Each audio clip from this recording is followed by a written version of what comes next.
Et bonjour à toutes pour cette nouvelle rencontre dans le cadre du Festival NUMOC, Festival numérique des bibliothèques de Paris, qui se déroule comme bien des événements pour une large part dans des salons.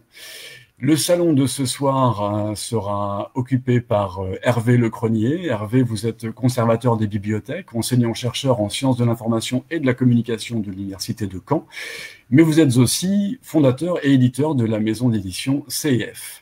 Donc, auteur et éditeur, c'est à ces deux titres-là que nous tenions à vous inviter. Vous avez édité, rédigé vous-même de nombreux ouvrages et au final, quand on les regarde de près, ils ont tous en commun une réflexion très large sur les usages du numérique, sur ce que la création et le partage de la connaissance deviennent lorsqu'elles sont mises en circulation par ces canaux, mais aussi sur la manière dont les technologies elles-mêmes façonnent la connaissance. Ça, c'est finalement pour le dire de façon très très brève. Lorsqu'on a commencé à réfléchir pour le festival à une conférence, on a pensé à vous, et en particulier à ce thème que vous avez abordé de près, le thème du traçage numérique, avec l'idée que finalement nous savons, nous ne sommes plus tout à fait innocents, nous savons que les informations que nous livrons par notre circulation sur Internet ne sont pas des aiguilles dans une botte de foin, mais qu'elles sont au contraire très faciles à retrouver, très faciles à collecter et depuis longtemps exploitées à des fins marchandes ou politiques. Et on pourrait ajouter aujourd'hui, ce serait peut-être la principale actualité, c'est que nous savons, là aussi, un peu moins innocents, peut-être grâce aux travaux de Bernard Harcourt, que finalement, nous sommes peut-être nous-mêmes aussi porteurs d'un désir d'exposition, ou pour le dire comme lui aussi, qu'il s'agisse d'une montre connectée, de l'usage d'un réseau social ou d'un bracelet électronique, il y a en nous, en partie au moins, un désir de servitude toute volontaire et qui nous expose largement à la surveillance électronique. Et il y a un peu de piquant d'ailleurs à parler de traçage numérique en direct en passant par Facebook. C'est un des paradoxes de la situation. Peut-être que ça vous inspirera aussi des commentaires. Alors, pour démêler tous ces fils qui sont particulièrement imbriqués, je vous proposerai volontiers peut-être de commencer, de revenir un peu à l'origine et de vous demander à partir de quand s'est-on interrogé ou inquiété des traces laissées par nos déambulations sur Internet, c'est-à-dire faire un peu l'histoire de l'historique de nos navigations. Pour la forme, on a prévu un exposé qui peut aller jusqu'à 20-30 minutes, vraiment selon votre inspiration, Hervé. Nous aurons des questions, vous et moi, et nous prendrons également des questions des internautes qui nous suivent en direct sur le Facebook Live des bibliothèques de la ville de Paris. La parole est à vous, et merci encore d'avoir accepté cette invitation dans nos salons. Oui, merci Pascal. Peut-être expliquer avant comment les internautes peuvent, enfin ceux qui regardent à distance, peuvent poser des questions, intervenir, dire qu'ils ne sont pas d'accord, parce que ce n'est pas seulement des questions, c'est aussi des réflexions. On est là pour penser ensemble en fait, même si c'est très difficile de penser ensemble à distance. Et c'est aussi un des paradoxes de la question du numérique. C'est le numérique tend à remplacer nos relations de proximité, nos relations en présence, et dans le même temps, il n'en a pas la qualité même. Donc, il est fort utile quand on est dans une période comme actuellement, une période de confinement, mais on en sent peut-être d'autant plus les limites ou le besoin de cette relation directe, de cette relation qui fait passer autre chose que des mots, des idées, parce qu'en fait, pour les mots et les idées, il n'y a rien de mieux que le livre. Enfin, c'est l'éditeur qui parle, mais je pense qu'on n'a pas encore trouvé mieux que le livre. Par contre, quand nous sommes en présence, nous dégageons autre chose que les mots et les idées que nous cherchons à transmettre. Et cette coprésence, en fait, définit en retour notre propre identité, l'identité de ce qu'on dégage autant que ce qu'on donne comme information ou comme idée. Voilà. Donc, bon, on est dans cette première ambiguïté-là. Il y a la deuxième qui effectivement est d'être en live sur le 1D, parce qu'il y a aussi notre ami Google, il y a notre copain Amazon, et puis on vient de s'apercevoir que même Apple n'était pas totalement innocent en ce domaine. Donc on est sur l'un des services qui trace le plus les usagers. Je vais y revenir dans l'exposé tout à l'heure. Et en fait, le fait d'être là nous montre une autre ambiguïté, qui est l'ambiguïté de ces services qui agissent comme s'ils étaient des places publiques alors que ce sont des espaces privés. Et c'est là qu'il y a une contradiction. Du point de vue de l'usager, qui va mettre des photos de son bébé sur Facebook pour que ses amis de Facebook le voient, il est dans un espace qui est public, mais qui n'est pas ouvert à tout le monde. Là aussi, on a un espace public, mais qui n'est pas forcément ouvert à tout le monde. C'est toute la difficulté, je vais y revenir là aussi dans l'exposé, de la définition de la vie privée. Donc cet espace crypto-public qui est Facebook, ou que sont les autres applications, les autres plateformes, en réalité, la trace que nous y laissons n'appartient qu'à Facebook. Et c'est cette contradiction-là. Bon, voilà, je voudrais essayer de le présenter peut-être un peu de manière plus carrée que ces deux réflexions liminaires, avec un exposé. Je ne sais pas si on peut voir les diapositives. Je préparais quelques diapos. Ouais. C'est bon? Alors, ouais, donc sur le fait que c'était sous Obama que cette photo a été prise. Vous connaissez le slogan de Obama quand il a été élu, Yes we can. C'est Yes we scan, c'est-à-dire oui, nous scannons toutes les activités. Alors, le qui et oui, qui et nous, ça va être l'enjeu un peu de l'exposé. Revenons au principe de base. Pour qu'il y ait une communication sociale, il faut que l'intermédiaire ne regarde pas le contenu d'une communication. C'est vraiment un élément essentiel, c'est-à-dire le facteur ne va pas lire votre courrier. S'il n'y a pas de décision de justice, personne n'écoute vos conversations téléphoniques, personne ne sait quelle chaîne vous regardez le soir, et personne ne vient regarder vos disques pour vous dire « Ah, mais il vous manque celui-là, tenez, il faut l'acheter ». C'est le principe de base d'une relation de l'individu social qui est l'humain, mais qui aussi est un individu, donc qui va essayer de garder une part de lui à sa libre disposition. Dès qu'on passe en communication numérique, tous ces principes de base explosent. Alors, ça ne veut pas dire que Gmail va lire votre courrier. C'est pas, ça, souvent, on a tendance, dès qu'on parle des traces, à caricaturer. Non, Gmail ne lit pas votre courrier. Il lit les métadonnées de votre courrier, ce qui est déjà pas mal. Alors là aussi, on a les données. Les données, c'est ce qu'on va transmettre. Et les métadonnées, c'est ce qui se passe autour. Voilà. À qui vous écrivez? Combien de fois vous lui avez écrit? Est-ce que c'est à une personne ou à un groupe? Quel est le sujet? Ce que vous avez mis en sujet? Enfin bon, toute une série d'informations comme ça que Gmail peut exploiter, non pas quand vous écrivez un mail, non pas quand vous écrivez 2 mails, mais sur l'ensemble des mails que vous écrivez et que vous recevez. Ces métadonnées finissent par vous désigner précisément qui vous êtes.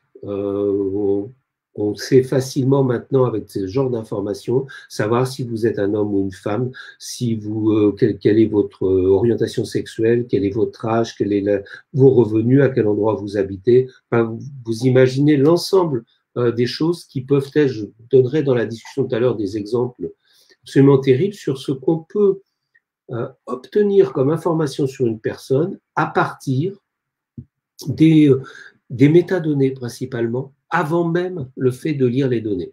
Quand en plus, comme Facebook, on a accès aux données elles-mêmes, c'est-à-dire tout ce qui est écrit, à toutes les images, à tout, ça devient énorme. Ça devient énorme. C'est-à-dire, quelque part, on peut, avec les méthodes statistiques qu'on appelle le big data, vous retrouver. Vous pouvez dire ce que vous voulez. Facebook connaît votre orientation sexuelle. C'est voilà, enfin le coming out Facebook, c'est voilà, c'est un vrai danger qui pèse sur tous les gens des minorités sexuelles et ainsi de suite. Ajoutons à cela c'est ce qui se passe entre le prestataire de communication et nous. Mais il y a un tiers acteur là-haut qui peut être une bretelle sur la communication, c'est-à-dire sur le fil qui est là, obtenir de l'information. En général, c'est sur la base d'une décision de justice. Alors, à partir du moment où c'est une décision de justice tout à fait légitime d'intercepter une communication et de pouvoir déjouer le terrorisme, déjouer les pratiques malsaines de certains chefs d'État qui se font appeler Paul Bismuth quand ils veulent être cachés, hein, et ainsi de suite. Tout ça est tout à fait légitime quand il y a une décision de justice. Mais ce qui se pose problème, c'est à partir du moment où les services de renseignement vont brancher ces bretelles directement sur les câbles, par exemple sur les câbles sous-marins transatlantiques, et surveiller l'ensemble de la population, en dehors de toute décision de justice, en dehors de toute activité, ou même ne serait-ce que obtenir par les métadonnées de géolocalisation quels sont tous les présents à une manifestation, puisque maintenant on va à une manifestation avec son téléphone dans la poche. Donc là, on a quelque chose qui est une activité illicite des services de renseignement. Là aussi, j'y reviendrai.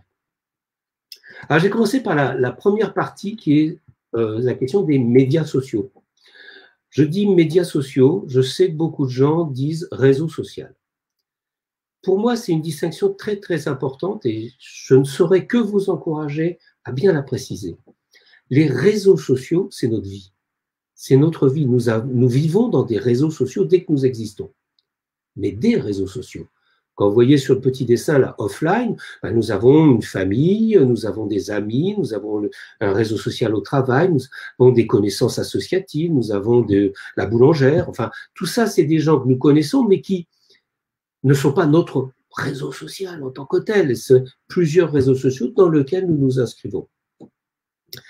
Or, dans les médias sociaux, en fait, tous ces amis sont regroupés dans un même bloc, un même graphe social, indépendamment de l'intimité que nous pouvons avoir avec eux, indépendamment du type de relation qui est fait.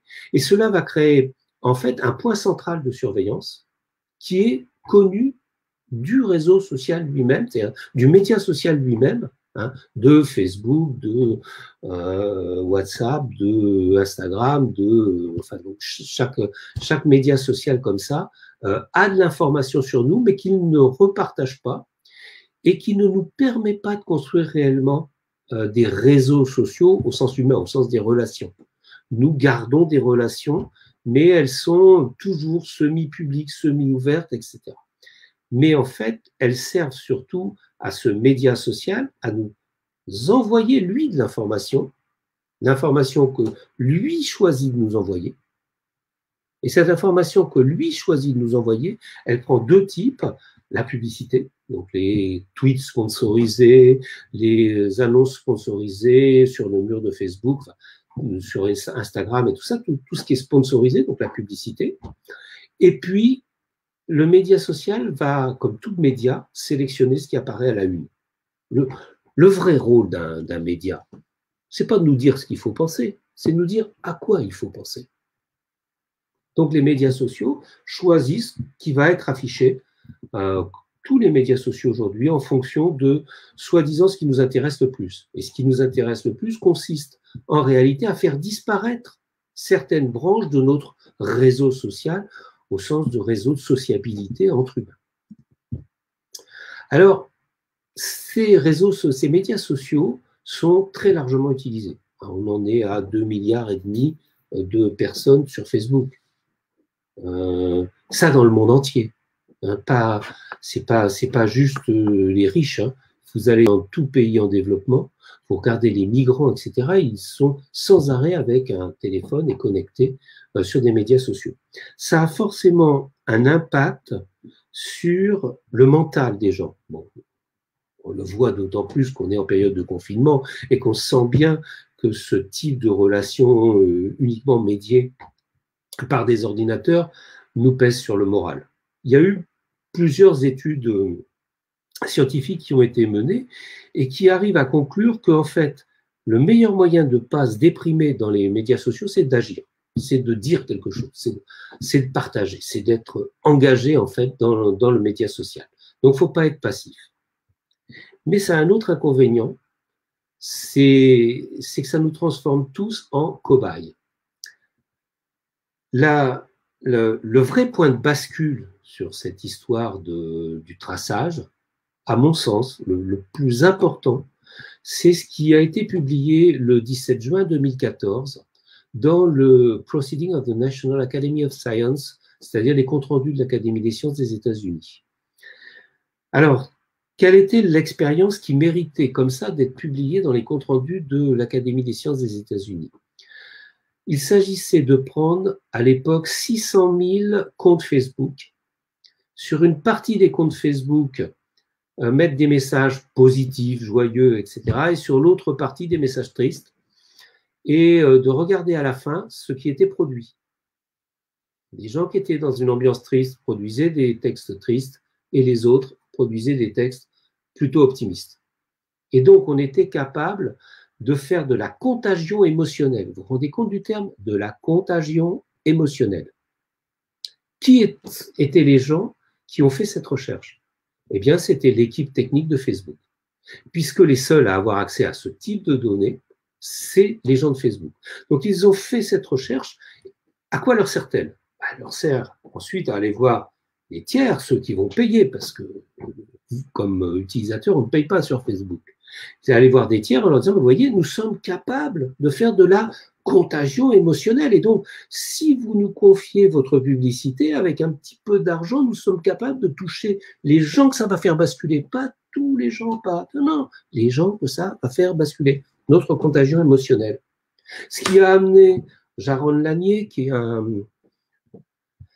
c'est un des fondateurs de la réalité virtuelle. Donc, c'est vous dire, c'est quelqu'un comme moi qui adore l'Internet, qui adore le numérique, etc., mais qui est devenu un critique, au sens où on parle de critique de cinéma. Il faut aimer le cinéma hein, pour être critique cinéma, de critique de musique, il faut aimer la musique. Critique d'Internet, il faut aimer l'Internet. Mais enfin, des fois, il faut se dire, stop, ça suffit. En l'occurrence, il dit qu'une fois que cette recherche a été faite, qu'elle a été publiée, les recherches suivantes sont simples, c'est comment on améliore cette contagion émotionnelle. Et d'ailleurs, depuis 2014, c'est ce qui s'est passé. Comment on améliore? Alors, on appelle ça le deep learning, l'intelligence artificielle, les neural networks, c'est tout ce qu'on veut, mais d'une manière ou d'une autre, il s'agit d'améliorer cette capacité à utiliser les traces, mais dans un but précis, dans le but de nous faire réagir.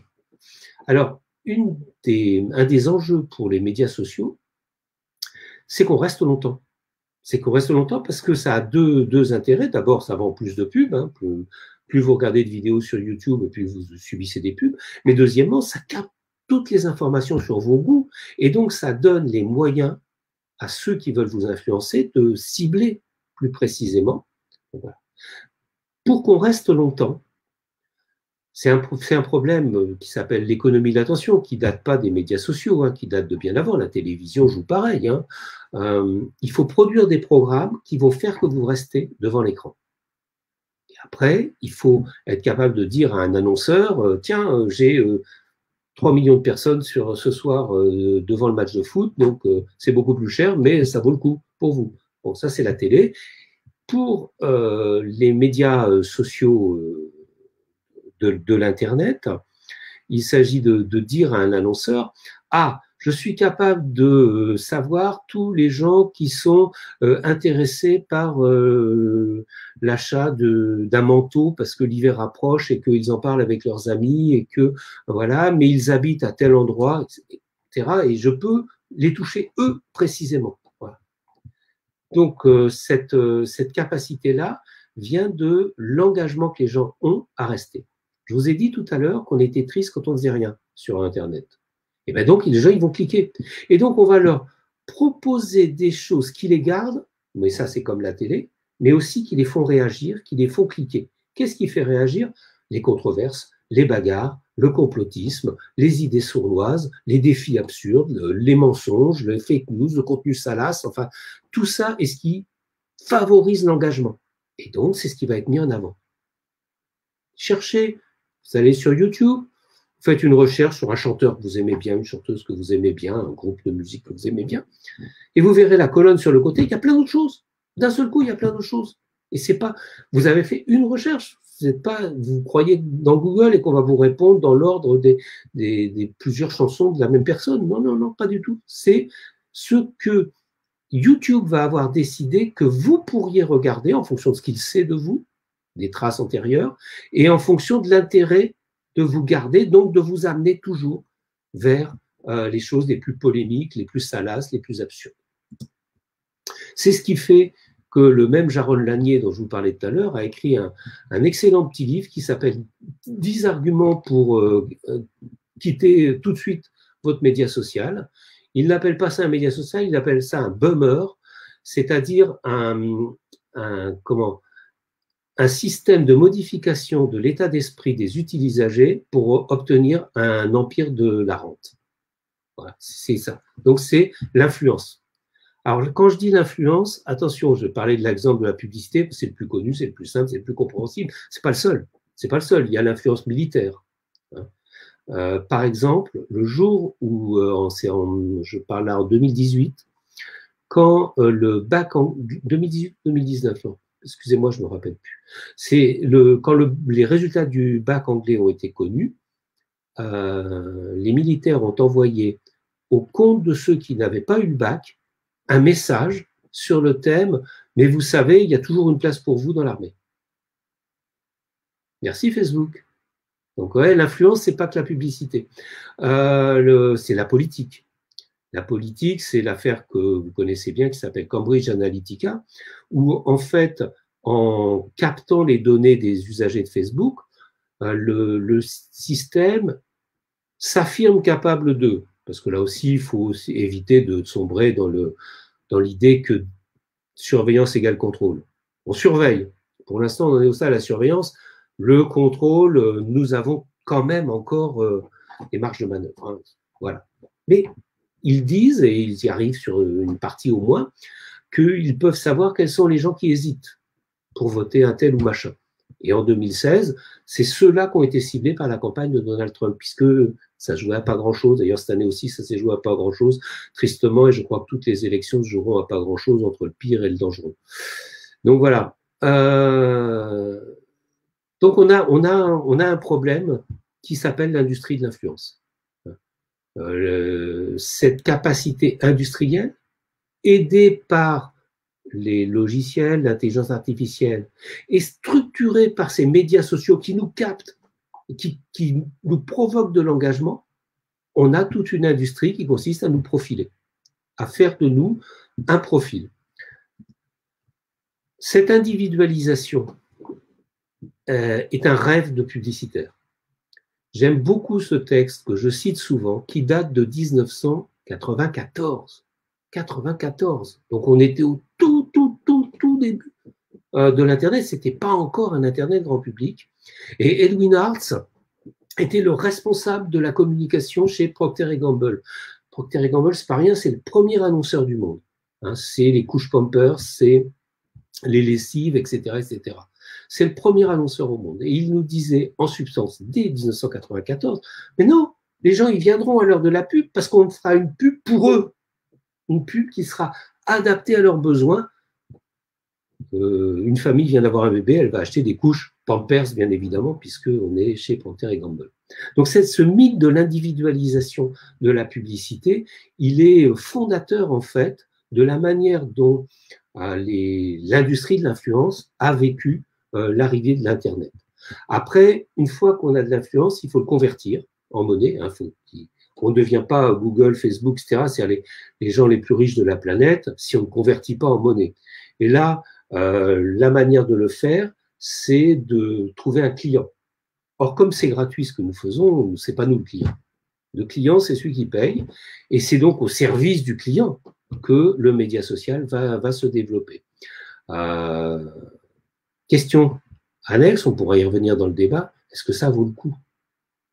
C'est-à-dire, quel prix devrions-nous payer pour avoir la paix? Je laisse la question en suspens, on y reviendra tout à l'heure, ça je le laisse aussi. Voilà.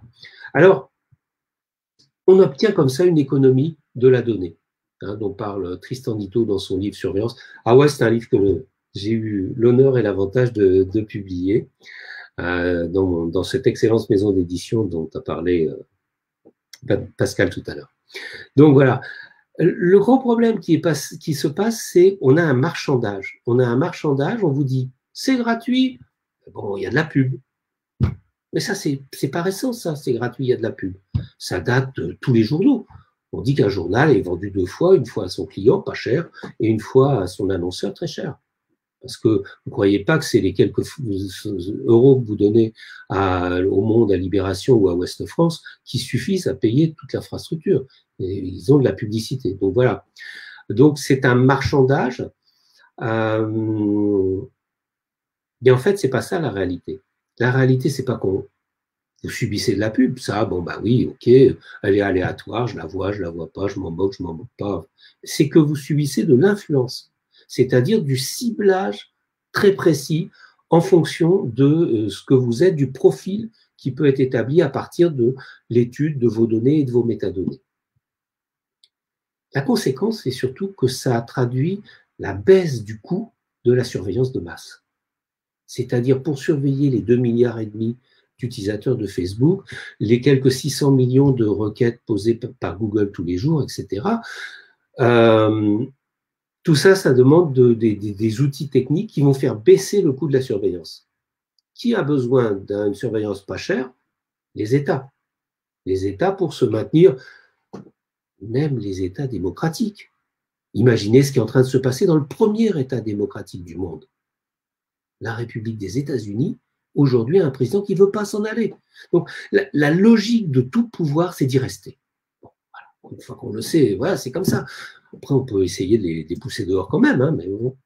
Donc, on est dans cette situation où la baisse du coût de la surveillance se traduit par une surveillance d'État. Là aussi, je vais y revenir tout à l'heure, mais avant, je voudrais essayer de dire 2 choses sur comment on vous trace. Parce que c'est bien gentil de dire qu'on vous trace, mais comment? La méthode, je dirais, traditionnelle, je vais parler après pour s'il y a des spécialistes dans la salle, méthode plus moderne, mais la méthode traditionnelle, c'est ce qu'on appelle les cookies ou les trackers. Un cookie, c'est un petit fichier qui a très peu d'informations, hein, juste une date, un numéro, l'URL du site et un code pour désigner votre ordinateur. Ce cookie, il est très utile, par exemple, quand vous vous connectez à un site et que vous voulez écrire. Il faut qu'à chaque fois que vous écrivez dedans, on sache que c'est bien vous qui est là. Donc, il y a besoin d'un messager, quelque chose qui s'appelle un cookie. Donc, pour protéger les individus, la règle qui est adoptée et qui est obligatoire dans les navigateurs, c'est que seul celui qui envoie un cookie peut le lire. Donc, pour assurer le suivi quand on est connecté. Bon.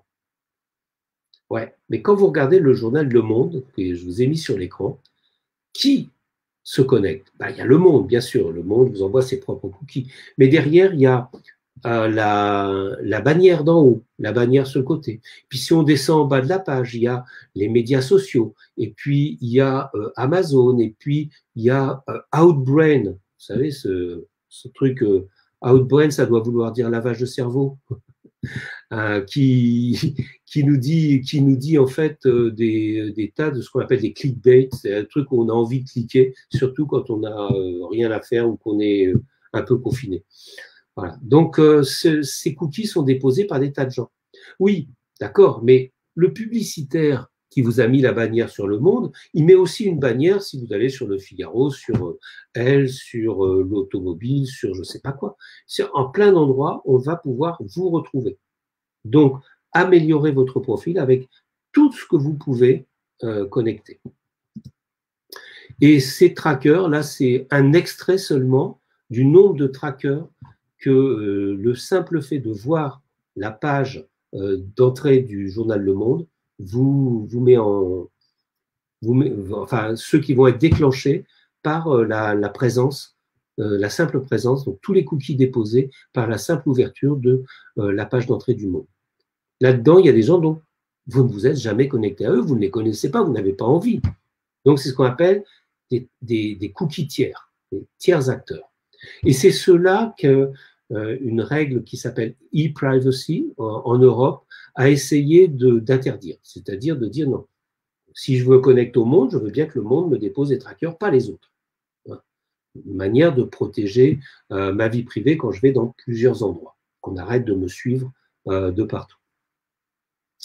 Les entreprises de l'industrie de l'influence se sont mobilisés et se sont opposés à ce e-privacy. Je vous montrerai peut-être une vidéo si on a le temps de parler. J'accélère un peu parce que je vois que ça fait presque 20 minutes. Pour parler de, maintenant qu'on a bien parlé du traçage de l'industrie de l'influence, voyons un peu comment s'en sont servis les États. Parce que, bon, je vous dis, c'est pas négligeable dans l'industrie de l'influence. Il y a aussi l'influence politique, idéologique, le recrutement terroriste, tout ça, c'est des stratégies d'influence. La personne qui a sacrifié sa vie, faut quand même être réaliste. Ceux d'entre vous qui ont vu le film qui s'appelle Citizen4 de Laura Poitras, et si vous ne l'avez pas vu, il est partout sur Internet, regardez-le absolument, sur pourquoi ce jeune garçon a décidé à un moment donné qu'il ne pouvait plus accepter d'être au courant du traçage de tous les Américains. Et puis d'ailleurs, sur les caps transatlantiques aussi, de Angela Merkel et puis des autres dirigeants européens, et puis peut-être même de toute la société européenne à cause d'une loi américaine qui oblige les entreprises américaines à fournir les données à la demande de l'État américain. Donc ce jeune homme a sacrifié sa vie parce qu'il dit « je ne peux pas supporter ça, c'est la fin de la démocratie ». Et j'aime beaucoup cette phrase qu'il dit, voilà, si vous ne voulez pas prétendre à une sphère privée, parce que vous n'avez rien à cacher, c'est comme de dire je suis contre la liberté, je m'en fous de la liberté d'expression, j'ai rien à dire. C'est non. D'une part, on a certainement tous quelque chose à cacher. Le premier qui n'a rien à cacher, je lui demande sa feuille de paye, de baisser son pantalon et je suis sûr qu'il a des tas de choses à cacher.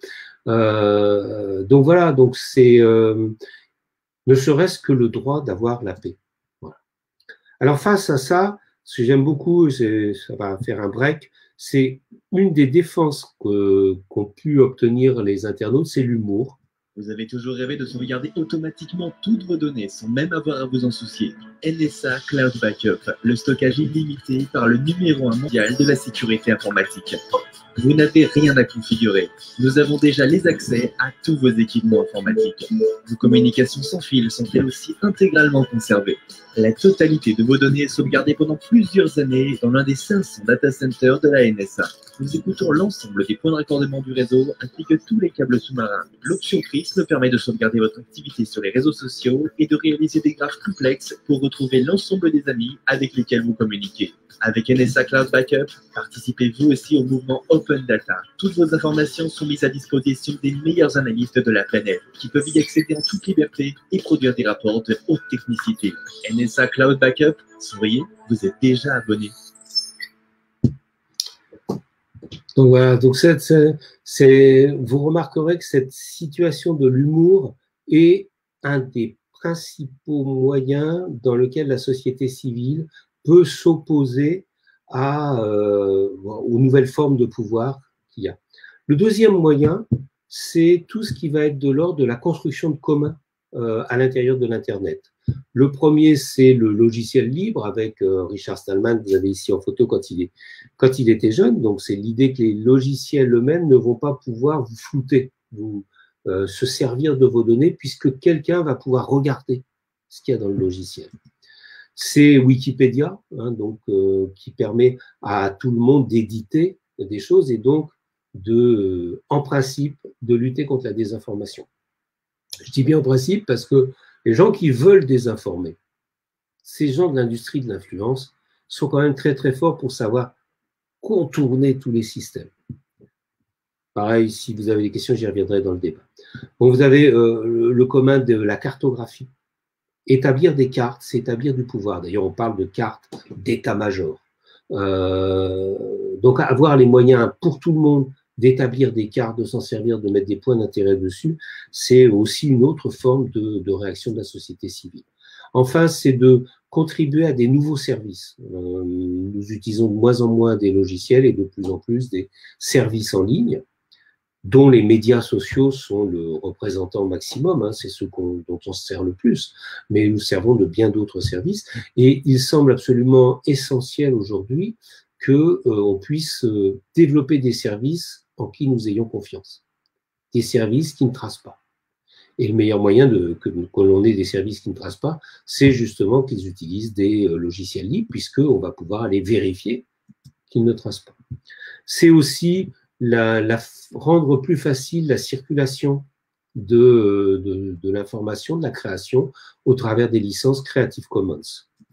À tout ça j'accélère, tout ça, en fait, c'est la construction de communs par les usagers pour défendre leur capacité d'existence sans être tracée sur l'Internet.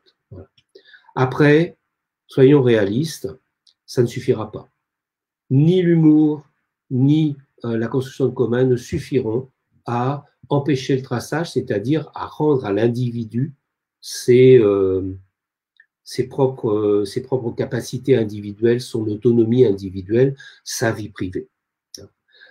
J'aime beaucoup le modèle que met en place Larry Lessig, celui qui a écrit Code is Law, Free Culture, etc., qui dit quand vous voulez une régulation, ça ne veut pas dire édicter une nouvelle loi. Ça, c'est le mythe des politiciens qui croient que quand il y a un problème, il suffit d'édicter une nouvelle loi, on en édicte tous les 3 jours qui ne servent à rien, parce que la régulation, c'est 4 points qu'on doit mettre ensemble. Il y a bien sûr la loi. Alors la loi aujourd'hui, sur la question qui nous intéresse, c'est le RGPD, le Règlement général de protection des données, établi à l'échelle européenne. C'est e-privacy, mais il a déjà été, disons, on lui a coupé la tête en partie. Donc voilà. Donc c'est les lois qui vont empêcher quelque part la surveillance et le traçage. Vous remarquerez que des lois de sécurité que l'on dit globales aujourd'hui vont à l'inverse des lois qui protégeraient la vie privée, notamment en développant les drones, et pire, les drones capables de faire de la reconnaissance faciale pour faire des amendes immédiatement, pour faire comment on appelle ça, je ne sais plus quel est le terme utilisé, je me perds. Mais bon, bref, on va à l'inverse d'une loi de protection des citoyens. Le deuxième modèle de la régulation, c'est le marché. C'est-à-dire, si aujourd'hui Facebook préfère vous tracer plutôt que vous demander entre 50 centimes par an dans les pays pauvres et 10 € par an dans les pays riches pour avoir le droit de ne pas être tracé, eh bien, il va falloir à un moment donné jouer sur cette question de marché, empêcher cette domination du marché par Facebook.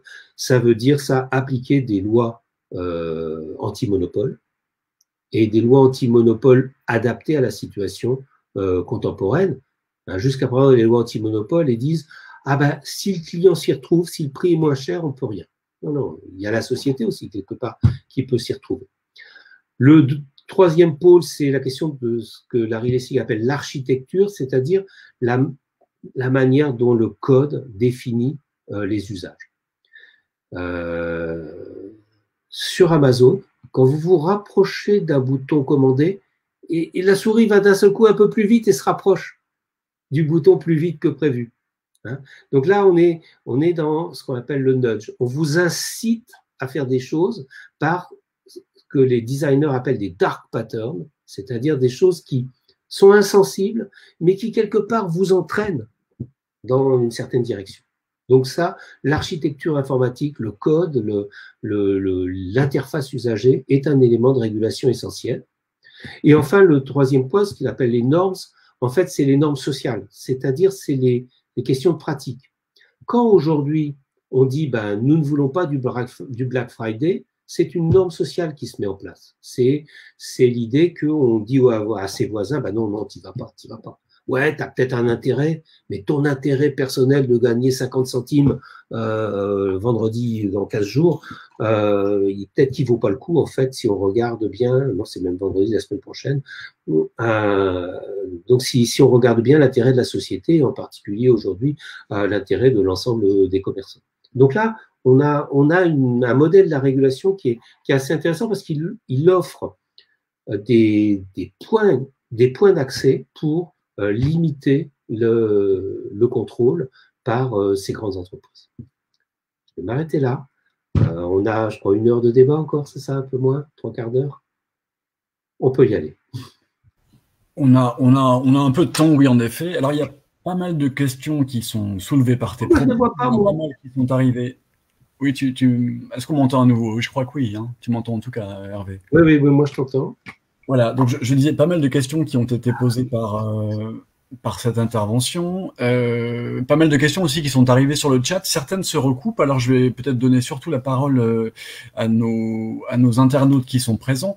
Il y en a plusieurs qui reviennent qui relèvent en fait de l'interaction ou des relations entre public et privé, entre État, administration et entreprises privées, et qui sont en particulier sur alors la manière dont les États peuvent faire face à une emprise de plus en plus importante, et en particulier sur alors je reviens sur la question plus haut, par exemple, de quelle façon une administration peut-elle avoir accès elle-même, recours aux services de grands producteurs ou hébergeurs de données, et en particulier sur des données qui sont publiques ou des données qui appartiennent à l'État et donc à tous les citoyens et qui seraient peut-être hébergées sur des serveurs privés. Est-ce que là-dessus, on est à peu près, on sait exactement ce qui se passe? Il y a d'abord une affaire de connaissance. Est-ce qu'on sait quelles sont les habitudes, les pratiques? On se contentera simplement des grands États démocratiques et pourquoi pas celui qui est le nôtre par rapport à, on l'a dit parfois, je suppose que Alexandre qui nous a posé cette question pensait peut-être à Amazon, l'idée que les serveurs d'Amazon sont extrêmement puissants et extrêmement intéressants en tout cas d'un point de vue du coût. Est-ce que l'administration française recourt à ce genre de serveurs? Est-ce que c'est valable ou non? Ouh là là, on m'avait dit de faire un exposé plutôt simple, et là on commence par la question peut-être la plus complexe auquel on est confronté à l'heure actuelle. Bon. Je vais essayer en tout cas, à partir de là, il y a l'idée que les États peuvent nous protéger, ou en tout cas pourraient nous protéger par le biais de dispositifs, et c'est une autre question de Mélisse, et je suppose par rapport en 2 temps. Les États pourraient nous protéger, oui, c'est ce qu'ils devraient faire s'ils étaient des États sociaux. C'est-à-dire des États dont la préoccupation principale est celle de leur population. Or, c'est une évolution qui s'est faite pas à pas de l'État social, celui de Roosevelt aux États-Unis dans les années 30, celui que nous avons connu un peu dans les années 60 et 70 dans notre pays. Enfin, dans les années 60, 70, le taux de revenu du capital était de 6%. De 6%. Et donc, il y avait de l'argent disponible. Aujourd'hui, le taux de revenu du capital, il est entre 15 et 20%. Ah ben oui, toute cette différence-là, elle n'est plus dans les États. Donc, l'État n'a plus de moyens d'être un État social. Il devient de facto un État au service des entreprises, si possible nationales, parce que le développement économique va compenser le manque d'intervention de l'État social. Donc ça, c'est la base. Donc on a un État qui en fait va servir l'économie plus qu'il ne va servir la société. Mais deuxièmement, nous avons un État qui se vit en guerre. Tous les États aujourd'hui se vivent en guerre. Alors il y a des raisons réelles.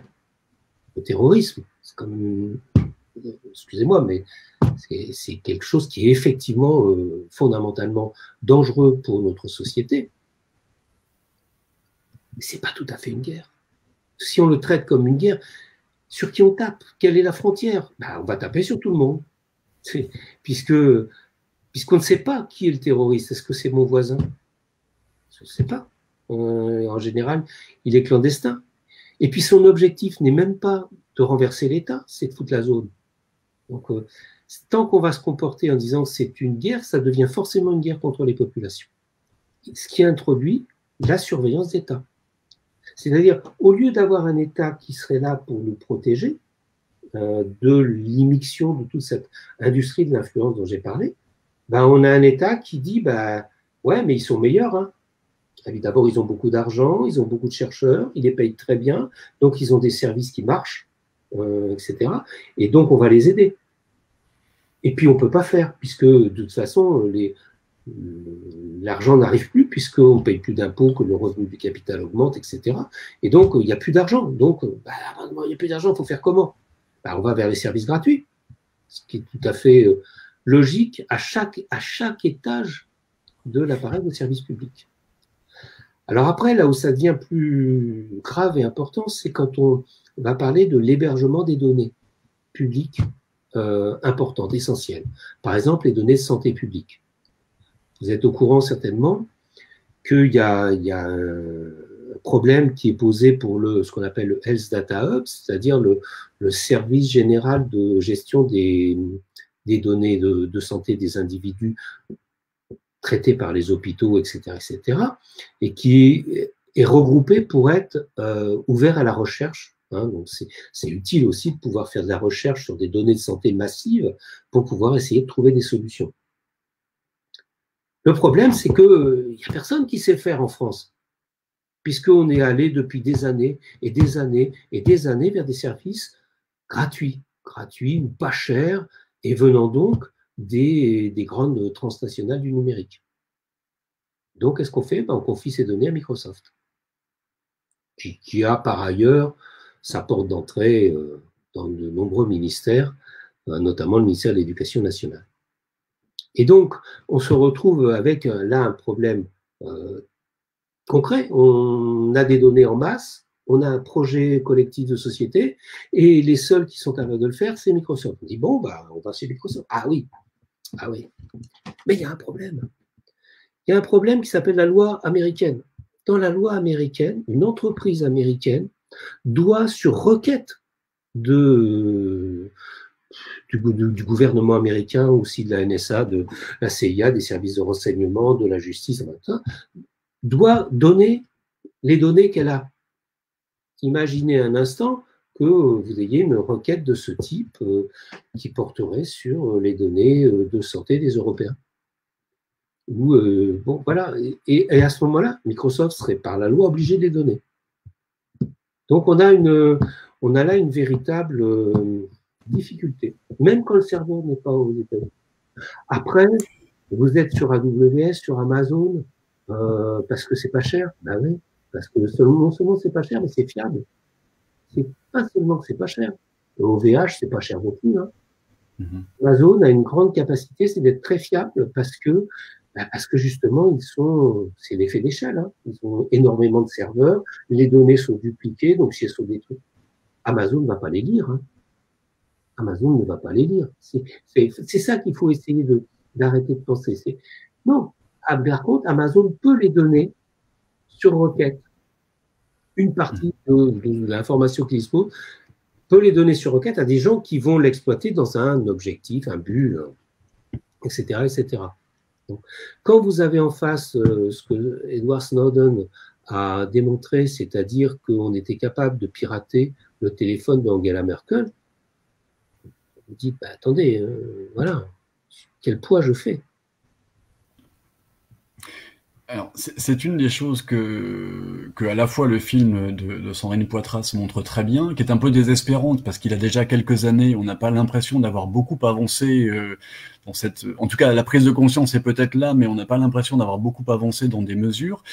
Si tout ça est très très intéressant d'un point de vue financier, d'un point de vue de gestion, etc., la régulation, cette fois-ci, qui n'est peut-être pas si coûteuse que l'achat ou le développement de serveurs ou de services performants, est-ce que la régulation, comme en tout cas le RGPD a pu le montrer, n'a pas ouvert des voies, a montré la voie à d'autres pays, y compris en Europe, pour s'insérer, en tout cas être un écran supplémentaire, une protection supplémentaire, uniquement régulatrice, entre l'usager d'Internet, l'usager de ces systèmes, et le producteur de ces systèmes eux-mêmes? Oui, le RGPD était vraiment une très bonne initiative. Moi, je l'ai défendu becs et ongles. Et 2 ans après, je m'aperçois qu'en fait, les grandes entreprises ont réussi à tweaker le système. Ils nous cassent les pieds à nous demander sans arrêt de valider. Et ils n'ont pas arrêté de tracer. Ils ont changé la définition de la surveillance. Ma vie privée n'est pas ce qu'ils surveillent, c'est ce pour lequel je n'ai pas donné mon consentement. Et mon consentement, je suis un peu obligé de le donner tout le temps. D'abord parce que sinon, parfois, ils me refusent, ce qui est interdit par le RGPD, mais ils le font quand même.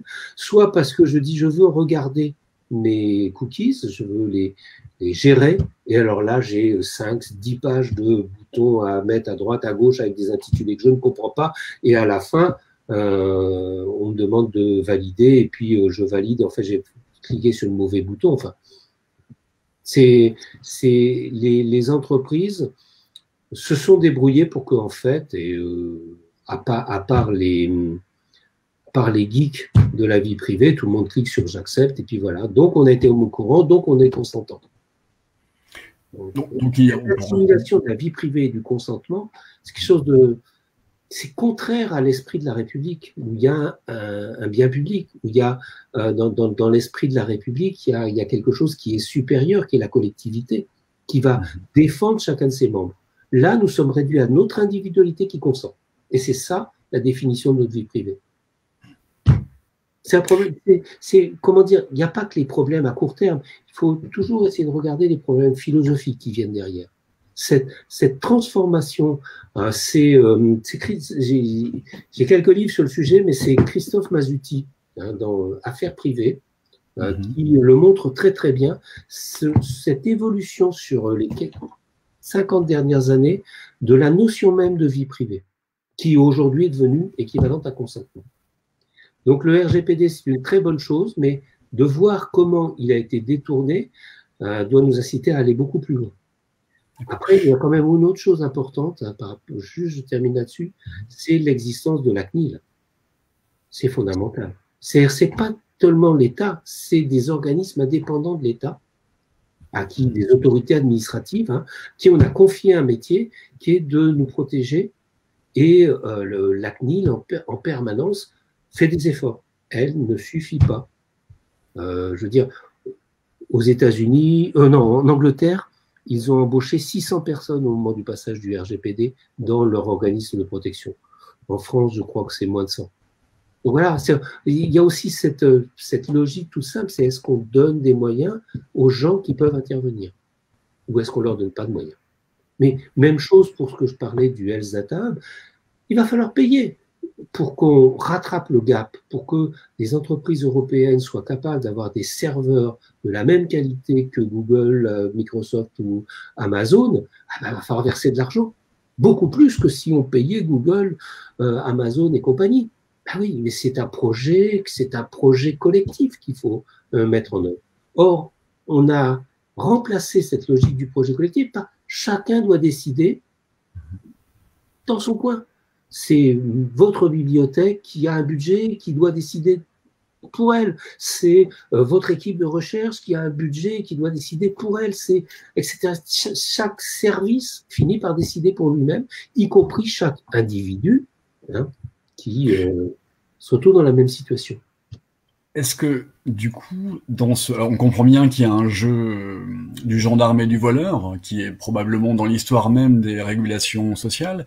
Est-ce que dans cette logique d'une individualisation, ou plutôt un consentement individuel, ou en tout cas par petits bouts, qui sont très faciles à grignoter pour des entreprises privées, est-ce que c'est ce qui aboutit à des phénomènes assez surprenants, comme cette proposition que chacun serait détenteur de ces données, propriétaire de ces données, et qu'à ce titre, il aurait un droit souverain, y compris à les vendre s'il le souhaite. Je pense à cette étonnante proposition qui a été faite par une entreprise privée, une start-up française, qui disait qu'après tout, les adolescents pouvaient se responsabiliser et prendre la décision de vendre et du coup de monnayer une partie de leurs revenus, donc de leurs données, pardon. Je suppose que c'est l'aboutissement logique finalement à cette individualisation de la vision sur les productions de données. Oui. Bon, parler de ta data, c'est franchement n'importe quoi. C'est bon. Et surtout, c'est quoi je veux dire par là, c'est peut-être n'importe quoi, mais c'est finalement assez cohérent avec le propos que vous teniez à l'instant. Ah oui, c'est cohérent que ça existe. C'est cohérent qu'ils mettent ça en place. Mais c'est ridicule. C'est ridicule du point de vue sociétal et c'est ridicule du point de vue économique. Ça vaut combien vous donnez? Ça vaut combien? Peanuts. Peanuts. Ce qui vaut, ce n'est pas vos données, c'est les données agrégées, c'est l'ensemble des données. Et qui les capte? C'est Facebook qui les capte, c'est lui qui fait le job. C'est pas ma donnée, c'est la donnée que Facebook a captée. C'est pas ma donnée, c'est la donnée que Google a captée. C'est pas ma donnée de consultation du journal Le Monde, c'est la donnée qu'ont capté l'ensemble des. C'est pas une question individuelle, c'est pas une question qu'on réussira à gérer à notre échelle individuelle. À notre échelle individuelle, ce qu'on peut essayer de faire, c'est développer la cryptographie, ou plutôt dire qu'il est nécessaire d'avoir la cryptographie. Bon. Est-ce que vous pourriez nous expliquer brièvement ce que vous entendez par cryptographie? C'est l'idée qu'au lieu d'envoyer en clair nos messages, ils sont cryptés. C'est-à-dire, ils sont transformés. Je ne suis pas spécialiste des mathématiques, je m'excuse. Donc, ils sont chiffrés. Excusez-moi, j'imagine. S'il y a des spécialistes dans la question, ils vont tomber dessus. Donc, ça veut dire que pour reconstruire le message à partir de la version chiffrée, il faut mettre en œuvre un gros travail de calcul. Et ce travail-là va devenir de plus en plus important. En même temps, oui, c'est l'histoire du monde en l'air et du serrurier. Et donc, effectivement, les machines de décryptage vont devenir de plus en plus importantes. Bon. Donc ça, c'est une question de défendre en tout cas la cryptographie. Moi, je pense n'en avoir pas besoin, mais je sais que des gens en ont besoin, donc je veux que ce soit possible. Voilà. C'est aussi cet élément-là.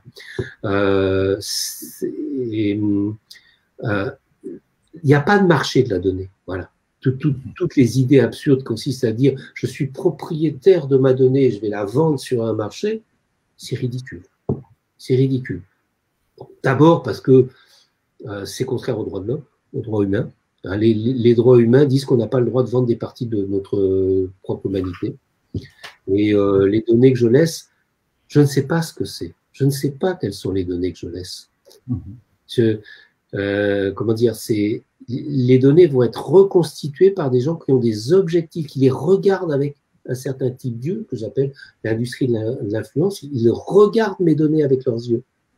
Et moi, je ne sais pas quelle est la donnée que j'ai laissée traîner comme ça sur Internet. Donc, mon activité, je ne peux pas ramener à mon activité, à mon choix individuel, quelque chose qui est un véritable problème d'organisation de la société. Parce que je ne le sais pas. Quelqu'un disait aussi, là, dans les quelques notes, je vais parler de l'anonymisation des données de recherche. Oui, mais ça ne marche pas, l'anonymisation. Il y a eu en décembre l'année dernière, dans le New York Times, une excellente série pour ceux qui lisent l'anglais. J'ai essayé de contacter l'auteur pour le traduire, mais il n'a jamais daigné répondre. J'ai fait 4-5 messages, au bout du 4-5e, j'ai dit bon, tant pis. Donc, c'est une excellente série sur. Ils ont obtenu un lot de données de géolocalisation. Donc, important, hein, quelques millions de lignes venant d'opérateurs téléphoniques. Et à partir de ça, ils ont fait des calculs. Et ils ont réussi à suivre le président des États-Unis à la trace. Vous vous rendez compte? À suivre le président des États-Unis à la trace. Pourquoi? À cause de ses gardes du corps. Parce qu'un garde du corps, il passe quand même la majeure partie de son temps à s'ennuyer, et donc il est sur son téléphone mobile. Et en sachant où habite le garde du corps, et en faisant tous les croisements nécessaires, ils ont réussi à savoir à quel endroit le président de la République avait passé son week-end. De la même manière, un camp secret de l'armée américaine en Afrique, les soldats allaient s'entraîner, courir. Ils couraient avec des bracelets pas des montres connectées, des bracelets Fitbit, donc qui envoient des données. Et au bout d'un certain temps, apparaissait sur la carte de Fitbit un endroit où il y avait toujours des gens qui couraient, qui faisaient la course au même endroit, etc. Cet endroit qui était au milieu de nulle part, etc. Et donc, on a découvert qu'il y avait là une base américaine. Donc, on est dans une situation où on ne sait pas ce qu'on donne. On ne sait pas ce qu'on donne parce qu'on ne sait pas ce qui a intéressé celui qui a capté les données. Et que lui-même, il a son objectif. Et ensuite, parce que ce qu'on donne, c'est pas une donnée, c'est pas deux données, c'est pas trois données. Ça, c'est ce qu'on écrit, c'est ce qu'on dit. Mais les métadonnées sont l'élément le plus important qui va servir à faire ce qu'on appelle le big data. C'est les métadonnées. Donc, c'est pas ce qu'on va dire, tout simplement, c'est à qui on va le dire, quand, comment, dans cette situation, avec quelle répétition, quelle fréquence des mots, enfin, avec tout ce qui fait des données massives. Voilà. Alors, sans aller jusqu'à ce camp secret ou semi-secret d'une base américaine en Afrique, ni sur la vie, les déplacements du président américain, une question qui nous a été posée aussi portait plutôt sur les effets que des adolescents, tout à fait ici, plutôt le fait d'avoir intériorisé un regard permanent sur ses mails, sur ses métadonnées, même si tout le monde ne formule pas les choses de cette façon-là aussi savante. Est-ce que ça produit pas des effets aussi psychologiques assez étonnants de savoir que puisque je suis en permanence regardé, on ne peut pas dire que c'est à mon insu, je le sais. Je ne sais pas exactement ce qu'on voit de moi, je ne sais pas quelles sont les données qui sont regardées avec un prisme marchand ou politique, par exemple.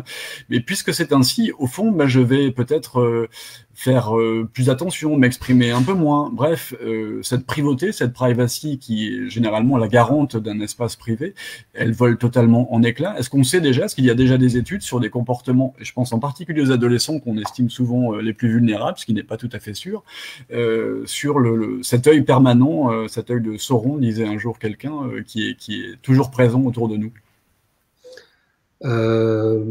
Il y en a certainement, j'en ai pas dans ma tête comme ça, mais je pense que c'est une partie, comment elle s'appelle,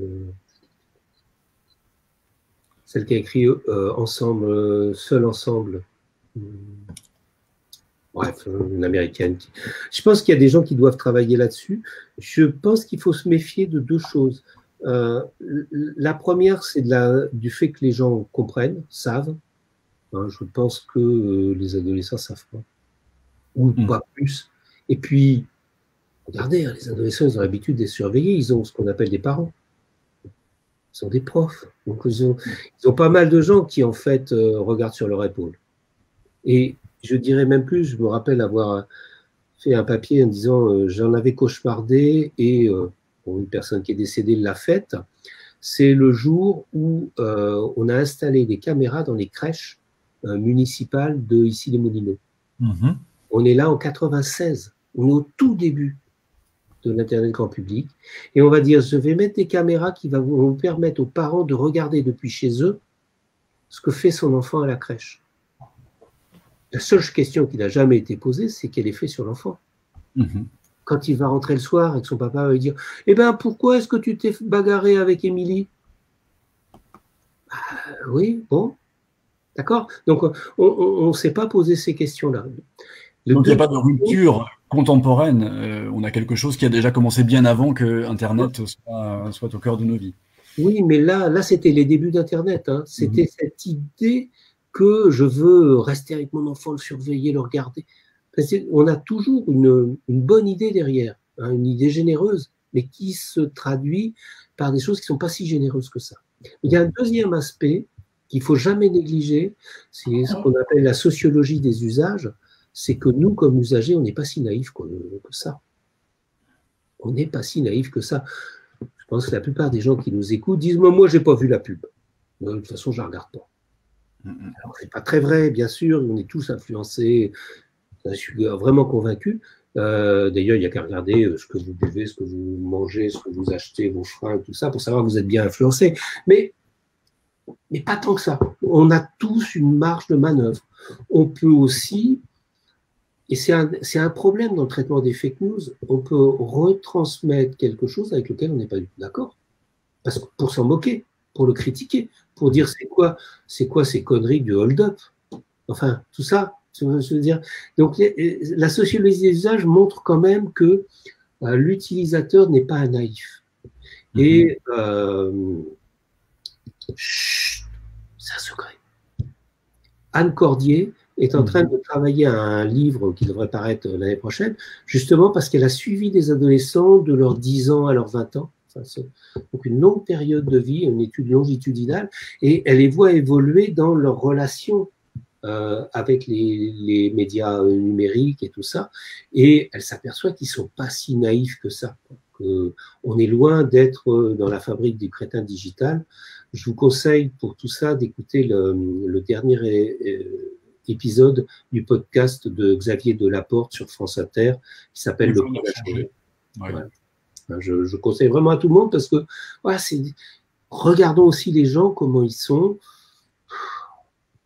Oui, il y a des stratégies d'adolescents, explique Anne Cordier, qui montrent très bien qu'ils ne sont pas naïfs. Ils ont des possibilités d'évitement, d'utilisation, de jongler avec plusieurs comptes, celui des parents, celui des copains, celui des profs. Avec ils savent reconstruire des réseaux sociaux à l'intérieur du média social. Et une question qui, me semble-t-il, aussi est posée, c'est le fait que une partie des choses ou de l'ignorance dans lesquelles les adultes tiennent les ados vient du fait qu'on considère ces pratiques comme illégitimes et donc voilà, on les juge facilement la proie de tous ces systèmes.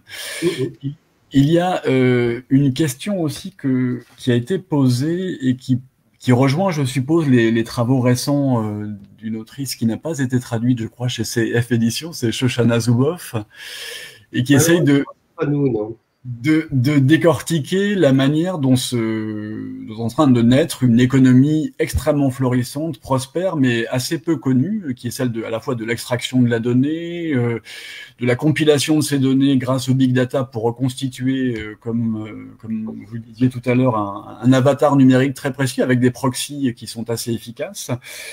Y a-t-il aujourd'hui comment dire, je crois que le chiffre que j'ai vu passer était d'un chiffre colossal, quelque chose comme 160 milliards de dollars estimés du chiffre d'affaires de ces courtiers en données.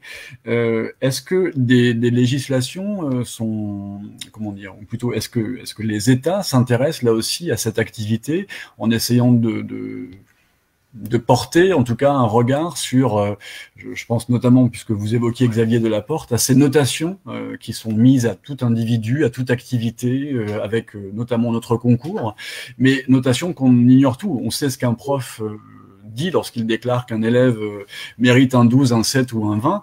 En revanche, on ne sait pas que peut-être nous sommes notés pour le risque que nous représentons pour une compagnie d'assurance par rapport à nos pratiques plus ou moins respectueuses du danger par rapport au tabagisme ou à l'alcool. Vous parliez de sport tout à l'heure. Est-ce qu'un excès de sport ne pourrait pas majorer demain ma prime d'assurance parce on m'a vu courir un peu trop tôt le matin avec ma montre connectée.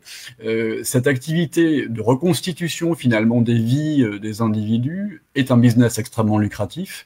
Est-ce que les États s'y intéressent, tout simplement? L'entreprise majeure dans ce domaine-là, c'est Criteo. Vous ne la connaissez pas? C'est la principale licorne française. Les licornes sont les startups qui ont plus d'1 milliard, je crois. Moi, vous savez, au-delà d'un certain nombre de zéros, j'arrive plus à compter. C'est plus mon monde. Donc voilà, donc Criteo, effectivement, consolide des profils. Donc, c'est quelqu'un avec qui vous n'avez jamais eu affaire, mais qui a de vous un avatar très précis. Est-ce qu'on peut faire quelque chose contre eux? Ben oui, mais est-ce que les États ont envie de faire quelque chose contre eux? Ben non, puisqu'ils participent. En plus, je suis une licorne française, vous vous rendez compte?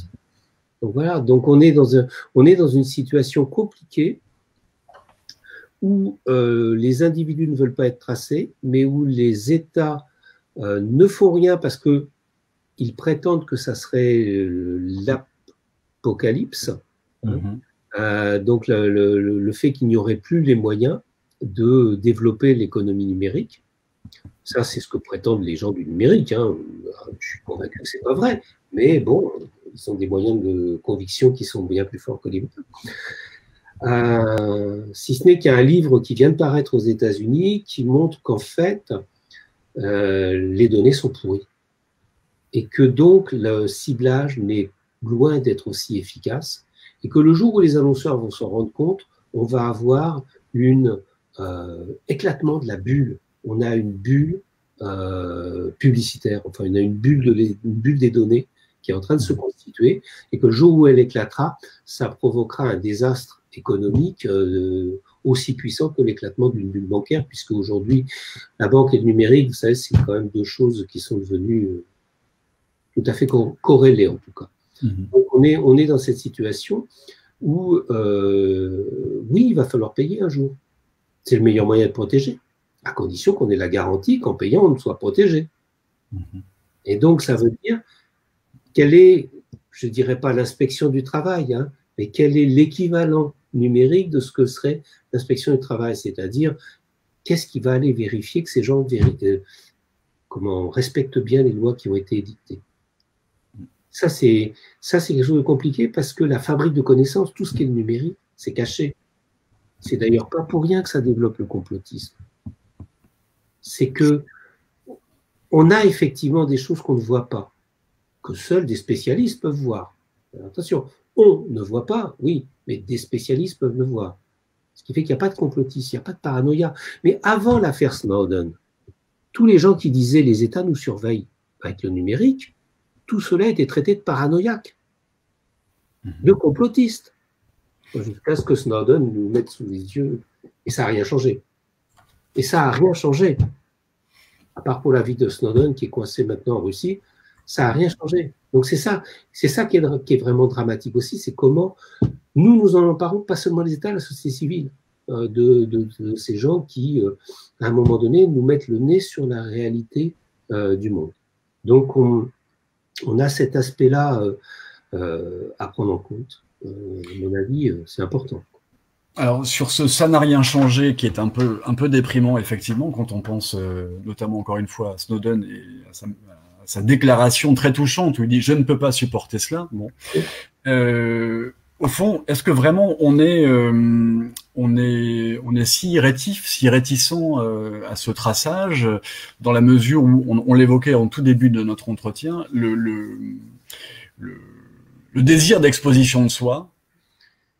Effectivement, on fait partie de notre vie sociale, la plus élémentaire et la plus compréhensible. Ce désir de s'exposer, et pas simplement dans des buts marchands, et voilà, ça fait partie du mode de relation sociale aujourd'hui parfaitement compréhensible. En fait, nous empêche ou bride totalement, nous incite à une forme de censure par rapport à ce regard très critique sur l'usage de ces données. Alors, évidemment, là, nous sommes nous avons des comptes Twitter. Le désir d'exposition tout à fait réel, qui fait partie de notre capacité, attendez, à séduire aussi. La séduction, c'est quand même une activité humaine fondamentale. Donc, ce désir d'exposition, il s'exprime dans le contenu. Les traces ne sont pas d'abord dans le contenu. Les traces sont dans les métadonnées, dans les réseaux sociaux, dans la récurrence, dans qui parle à qui, quand et pourquoi. Est-ce qu'il apprécie ou n'apprécie pas? Est-ce que c'est plus sur une analyse qui n'est pas sur l'exposition même que les gens font. C'est pas les selfies. Les selfies, c'est pas ça qui nous met en danger. D'accord? Oui. C'est le fait que quand on fait un selfie dans un site de rencontre, à ce moment-là, le site de rencontre, lui, fait des données. Il fait des données. Est-ce que il vous classe, il vous donne un équivalent? Est-ce que vous êtes désirable par des gens qui sont déjà considérés comme désirables ou pas? Et donc, ils vous hiérarchisent comme ça. Ils font dans votre dos toute une série de calculs et ils ne vont vous présenter que certains profils. Et donc, limiter votre capacité de choix réelle. Voilà. Après, en même temps, on ne va pas vous présenter des millions de profils. Donc, on sent bien qu'il y a là quelque chose qui est nécessaire. Le problème, c'est que ce quelque chose est-il ouvert ou est-il fermé?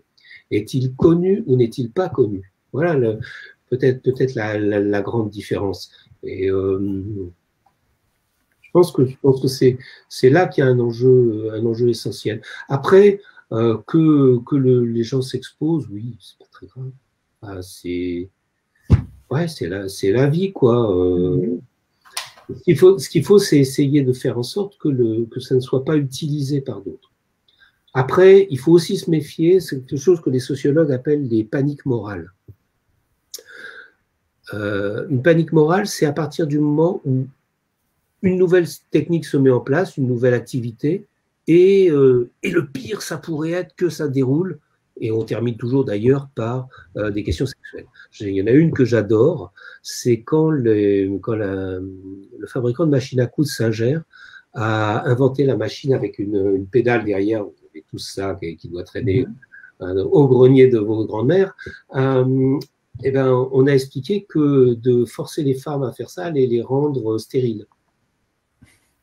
Voilà, c'est une panique morale. À partir du moment où c'est les jambes, vous savez, en haut des jambes, et puis donc, quand on a eu le jeu Pokémon Go, plein de journaux ont titré sur le thème « Comment les prédateurs sexuels pourraient se servir de Pokémon Go ».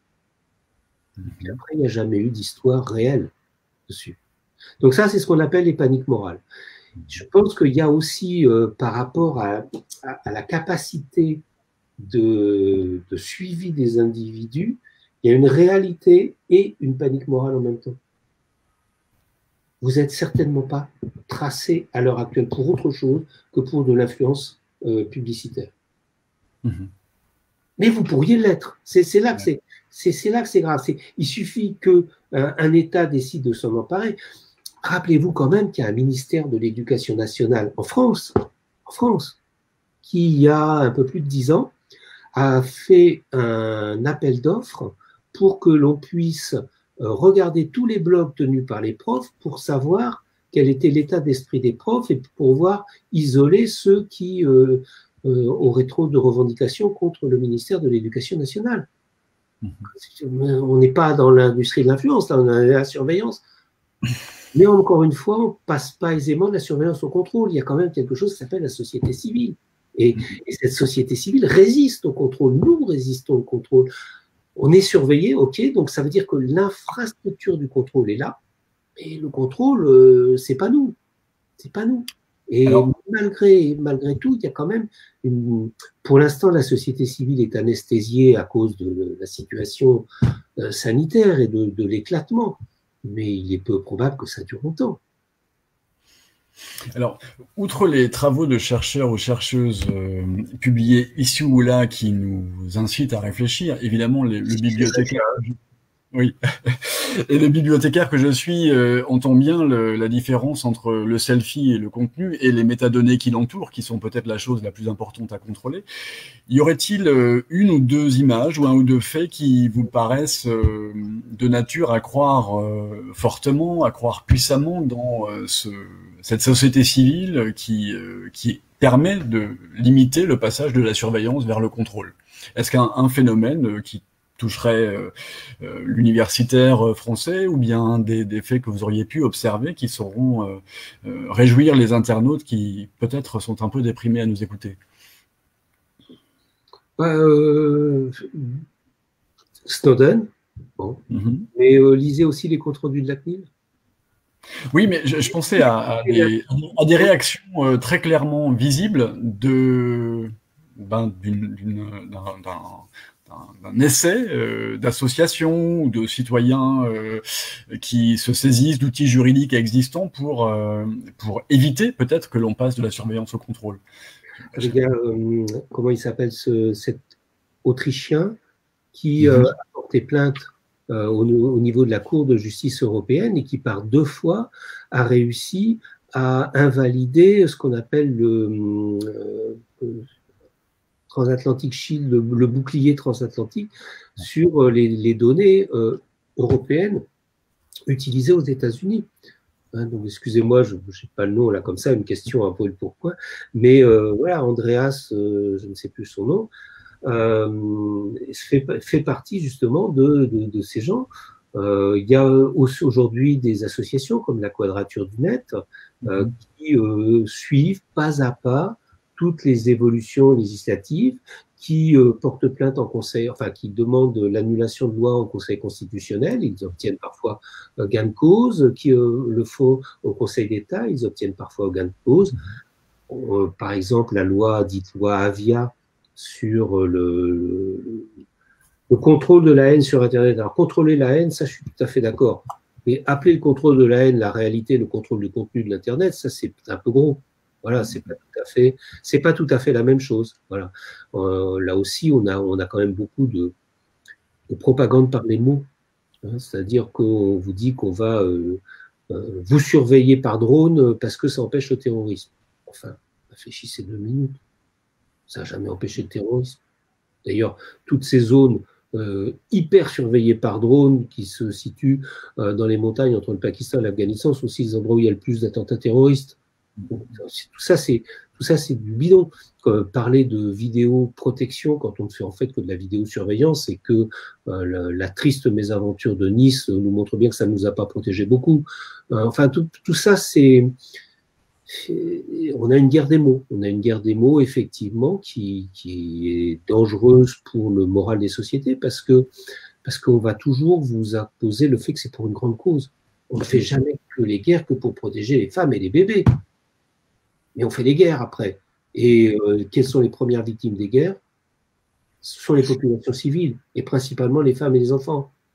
Donc, je réagis à un sujet, hein, mais je voudrais qu'on fasse attention à toute cette propagande qui se développe tout autour de nous et qui tend à justifier ces atteintes à la vie privée. Et d'autre part, en penchant ceux qui pensent que la vie privée, c'est un bien comme un autre qui va se marchandiser. Et que donc, c'est normal qu'il y ait un marché de la vie privée. Et ces deux positions-là détruisent nos capacités d'être humain à être tranquille. La première définition de la vie privée, c'est qu'on vous foute la paix. C'est important de revenir à cette définition-là. Elle était légale aux États-Unis à la fin du 19e siècle. C'est ce qui était écrit dans la loi comme définition de la privacy. Disons, voilà, moi, j'ai juste envie qu'on me foute la paix. C'est une phrase conclusive assez, assez intéressante. Merci beaucoup Hervé Lecronier pour ces éclairages. Je mentionne finalement un écho, Eve Samira qui vient de laisser un message sur le chat et qui dit, au fond, le logiciel utilisé pour traquer des mots-clés actuellement dits sensibles, c'est un peu cette vigilance sur la guerre des mots, mais cette fois-ci transposée dans le domaine technique à laquelle vous appeliez. Alors, ce droit à ce qu'on nous fiche la paix pourrait être en quelque sorte un appel à venir assister à d'autres discussions au cours du festival. Il y en a d'autres ce vendredi, et je vous invite à aller voir le programme qui est en ligne. Vendredi, nous recevons des sociologues pour parler des nouveaux travailleurs des applis, qui est une autre manière de réfléchir à ce qui se passe de l'autre côté des écrans. Samedi, nous recevons un auteur qui, je crois, est cher à la maison d'édition pour laquelle vous travaillez, Olivier Child, qui lui-même devait venir à la bibliothèque Melville. Donc, nous allons avoir voilà, de nombreuses autres occasions dans les 3 semaines. Je crois aussi que vous allez avoir Stéphane Borsmeyer. Et Stéphane Borsmeyer nous fait l'amitié de venir également. Il était prévu pour une conférence à la bibliothèque Marguerite Audoux. Nous allons pouvoir la reprogrammer en live dans nos salons, là aussi. Donc, un grand merci, Hervé, pour tous ces éclairages. Je suis ravi qu'on puisse malgré tout s'interroger à ce qui se passe derrière l'écran, même si nous sommes à nouveau devant un écran, réfléchir à ce qui passe dans les tuyaux et de plus en plus massive dans ces occasions un peu compliquées de confinement et de reconfinement. C'est un peu à ça que sert le festival NUMOC, le festival, en tout cas c'est l'ambition que nous lui donnons, festival du numérique en bibliothèque. Et donc je remercie également tous les internautes qui nous ont suivis, qui sont intervenus assez largement. La vidéo sera en ligne sur la chaîne YouTube des bibliothèques et sur le site du festival NUMOC. Vous y retrouverez également les questions et les commentaires qui ont été posés. Un grand merci Hervé pour cette participation. Et puis... Merci à tous ceux qui ont eu le courage de suivre jusqu'au bout. Oui, parce que c'est pas simple en effet de tenir. Mais voilà.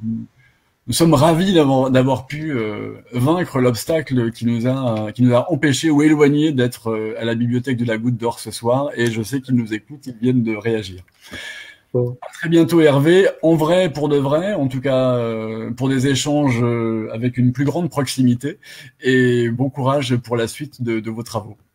Merci. Bonsoir à tous.